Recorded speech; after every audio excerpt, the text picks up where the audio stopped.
Assalamualaikum warahmatullahi wabarakatuh. Perkenalkan, nama saya Rizky Dwi Tiarto dengan NIM 2020 31081.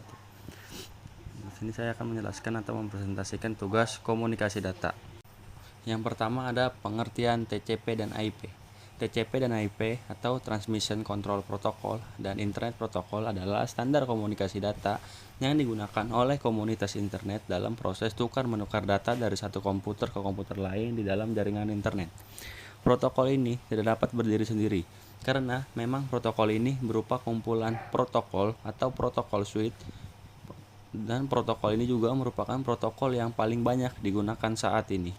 Data tersebut diimplementasikan dalam bentuk perangkat lunak atau software di sistem operasi, atau istilah perangkat lunak ini disebut TCP atau IP stack.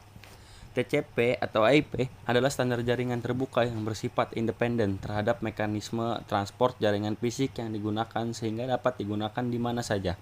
Protokol ini menggunakan skema pengalamatan disebut sebagai alamat IP atau IP address yang mengizinkan hingga beberapa ratus juta komputer untuk saling berhubungan satu sama lainnya di internet. Protokol ini juga bersifat routable, yang berarti protokol ini cocok untuk menghubungkan sistem-sistem berbeda seperti Microsoft Windows dan keluarga Unix untuk membentuk jaringan yang heterogen. IP protokol adalah standar yang digunakan untuk mengkomunikasikan data melalui berbagai jenis perangkat dan layar. Pengiriman data dilakukan dengan sistem per paket atau per connection. Sistem ini menjamin keutuhan data dan mencegah terjadinya kekurangan ataupun duplikasi data. Ada beragam protokol yang bisa digunakan. Yang umum adalah TCP, UDP, dan IMCP. Model TCP atau IP memiliki 4 layer. Yang pertama itu layer 4 atau application layer. Layer ini berfungsi untuk menyediakan akses aplikasi terhadap jaringan TCP dan IP. Layer ini menangani high level protokol, representasi data, proses encoding, dan dialog kontrol yang memungkinkan terjadinya komunikasi antar aplikasi jaringan. Protokol lapisan aplikasi. Protokol lapisan aplikasi bertanggung jawab menyediakan akses aplikasi terhadap layanan jaringan TCP dan IP yang mencakup Dynamic Host Configuration atau protokol atau DHCP, Domain Name System (DNS), Hypertext Transfer Protocol (HTTP) atau File Transfer Protocol (FTP), Telnet, Simple Mail Transfer Protocol (SMTP), Simple Network Management Protocol (SNMP). Dalam beberapa implementasi stack protokol, seperti halnya Microsoft TCP dan IP, protokol-protokol lapisan aplikasi berinteraksi dengan menggunakan antarmuka Windows, Sockets, WinSock atau NetBIOS over TCP IP atau NetBED. Selanjutnya layer 3, host to host layer atau transport layer, yang berfungsi untuk membuat komunikasi antar host. Layer ini menyediakan layanan pengiriman dari sumber data menuju ke tujuan data dengan cara membuat koneksi logika. Pada layer ini juga terjadi penanganan masalah reliabilitas atau flow control dan error correction. Pada layer ini terdapat dua tipe pengiriman data, yaitu TCP dan UDP. Selanjutnya layer 2, internet layer, yang berfungsi untuk melakukan routing dan pembuatan paket IP menggunakan teknik enkapsulasi. Layer ini akan memilih rute terbaik yang akan dilewati paket dalam data jaringan serta melakukan packet switching untuk mendukung tugas tersebut. Selanjutnya layer 1 yaitu network access layer, yang berfungsi untuk meletakkan frame-frame data yang akan dikirimkan ke media jaringan menjadi perantara dengan LAN card, mengubah unit data menjadi frame dan mengkonversi frame tersebut menjadi arus elektrik untuk kemudian dikirimkan melalui medium transmisi, dan mendefinisikan MAC MAC address dan melakukan error checking pada frame yang diterima. Fungsi protokol. Secara umum, fungsi protokol adalah menghubungkan pengiriman dan penerima dalam berkomunikasi serta dalam bertukar informasi agar dapat berjalan dengan baik dan akurat. Nah, perhatikan gambar di bawah ini. Enkapsulasi data di TCP dan IP. Tahap pertama yaitu membentuk dan mengkapsulasi application data dengan header layer application yang dibutuhkan. Misalnya pesan 200 di HTTP yang dibalas oleh HTTP header dan diikuti oleh sebagian konten web. Tahap kedua yaitu mengenkapsulasi data dari application layer ke header transport layer. Nah, di sini dengan menggunakan TCP untuk HTTP atau UDP untuk DNS. Tahap 3, data dari transport layer dienkapsulasi ke dalam IP header. Tahap 4, IP header kemudian dienkapsulasi dengan membungkusnya dengan either header dan ether trailer.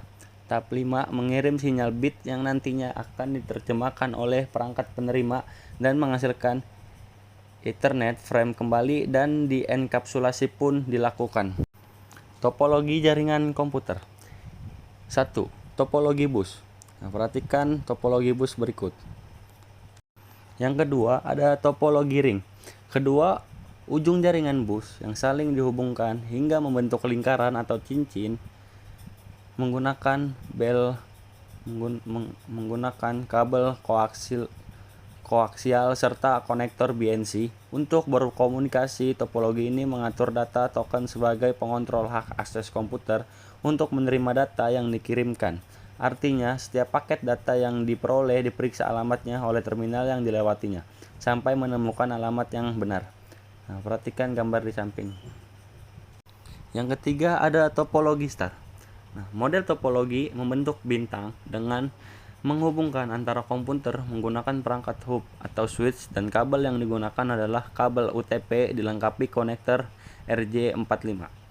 Perangkat hub atau switch bertugas untuk mengontrol data dan menjadi pusat dari jaringan ini. Jadi, apabila ada pengiriman data dari komputer 1 menuju ke komputer 2, maka hub atau switch yang menentukan IP komputer mana yang akan dituju tanpa melewati komputer yang lainnya.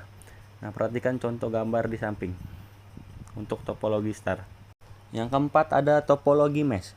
Untuk menghubungkan komputer satu dengan yang lainnya menggunakan kabel tunggal. Jadi, dalam proses pengiriman data dari komputer satu ke komputer lainnya akan dapat langsung mencapai komputer yang dituju tanpa melewati komputer lain ataupun melewati switch dan hub. Nah, perhatikanlah gambar untuk topologi mesh di berikut. Selanjutnya ada topologi tree. Model topologi jaringan tree atau topologi pohon adalah gabungan beberapa topologi star yang dihubungkan dengan topologi bus. Jadi, setiap topologi star akan terhubung ke topologi star lainnya dengan menggunakan topologi bus. Topologi ini biasanya mempunyai beberapa tingkatan jaringan, dan jaringan yang mempunyai posisi tingkat lebih tinggi dapat mengontrol jaringan yang mempunyai posisi lebih rendah tingkatannya. Dan untuk gambar, perhatikanlah topologi berikut. Selanjutnya, topologi linear. Topologi linear disebut topologi bus yang beruntut. Kabel utamanya terhubung dengan setiap komputer dengan penyambung T, dan pada ujungnya dipasang terminator. Untuk topologi linear, berikut contoh gambarnya. Selanjutnya ada topologi hybrid. Topologi gabungan dari dua atau lebih jenis topologi yang lainnya, memiliki semua ciri-ciri dan sifat dari jenis topologi yang ada di dalamnya. Ini bertujuan untuk memaksimalkan kelebihan dari topologi dasar di dalamnya. Ketika sudah terhubung dengan jenis berbeda, maka tidak ada karakter yang ditampilkan dari keduanya. Contoh gambar dari topologi hybrid ada di sebelah. Perhatikan. Selanjutnya yaitu topologi peer-to-peer. Hanya terdapat dua komputer yang saling terhubung dengan satu kabel saja. Tujuan dari topologi peer-to-peer adalah supaya masing-masing komputer bisa saling terhubung satu sama lain tanpa harus melalui server lain, sehingga masing-masing komputer tersebut bisa menjadi server sendiri. Contoh gambar dari topologi peer-to-peer. Selanjutnya yaitu topologi broadcast.